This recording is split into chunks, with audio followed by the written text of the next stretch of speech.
perkenalkan, nama saya Dian Fitriani. Saya akan mempresentasikan tugas UAS Manajemen Logistik mengenai arus barang logistik. Kali ini saya akan membahas arus barang logistik di garmen. Pada gambar tersebut bisa terlihat yang pertama supplier, procurement atau pengadaan, manufacturing, physical distribution, dan customer.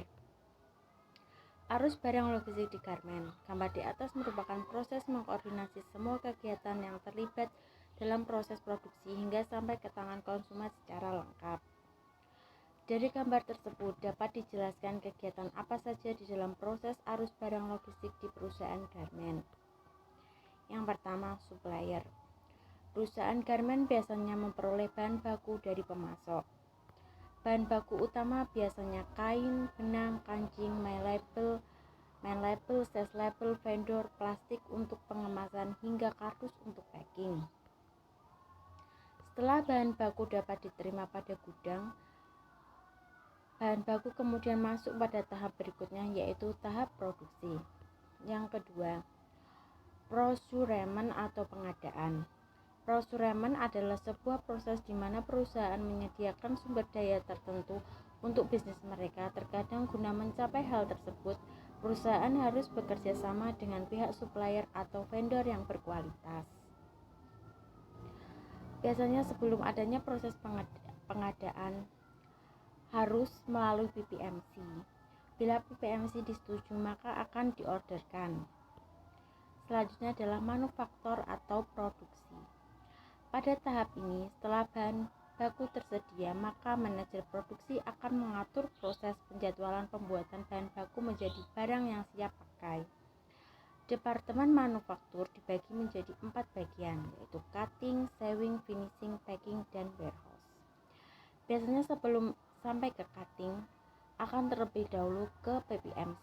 PPMC akan mendahulukan orderan yang akan jalan, lalu bila PPMC oke akan ke sampel oke lalu akan ke cutting, sewing, finishing, packing, warehouse. Yang pertama, cutting. Sebelum kain dipotong, kain digelar di atas meja potong, kemudian berdasarkan marker dan dipotong sesuai ukuran. Setelah kain dipotong menjadi bagian lalu diberi nomor seri. Yang kedua, sewing. Pada bagian ini, proses kain yang dipotong dari cutting lalu dijahit menjadi pakaian dengan cara jahit per proses. Yang ketiga, finishing. Pada departemen ini, yang dilakukan proses-proses adalah A. Menggosok pakaian, B. Pasang handstag, C. Pasang handtag, D. Pasang waist tag. Pasang waist tag meliputi pasang harga, size, lalu packing. Produk yang lulus pemeriksaan dimasukkan ke dalam plastik atau polybag untuk kemudian diurutkan sesuai dengan order produksi. Untuk satu kardus biasanya berisi 8 pakaian dengan warna dan size yang sama. Sebelum ke packing, biasanya akan melalui mesin pemeriksaan metal detektor untuk memastikan apakah ada barang metal yang dijahit di produksi garmen. Yang kelima, warehouse.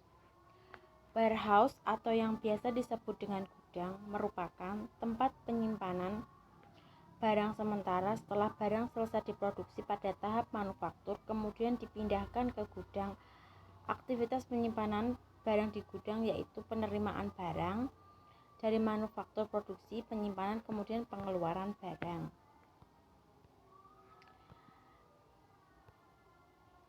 Warehouse bukan hanya menyimpan barang yang sudah jadi atau sudah di-packing, tetapi juga ada warehouse aksesoris. Tetapi warehouse aksesoris biasanya terdapat di gedung sewing masing-masing. Physical distribution atau distribution adalah memindahkan barang dari gudang untuk dikirim sesuai pesanan. Biasanya pengiriman dicocokkan sesuai pesanan baik PO, color, dan size agar tidak terjadi salah pengiriman. Biasanya pengiriman menggunakan kontainer lalu dikirim ke tempat tujuan. Biasanya di industri garment dikirim ke luar negeri. Lalu customer. Customer adalah proses penerimaan barang distribusi ke tangan pelanggan. Biasanya di tahap ini sudah melalui tahap pemeriksaan dan pengecekan barang sesuai dengan pesanan. Biasanya pabrik garment kalau customer tidak sesuai pesanan bisa return atau bongkar.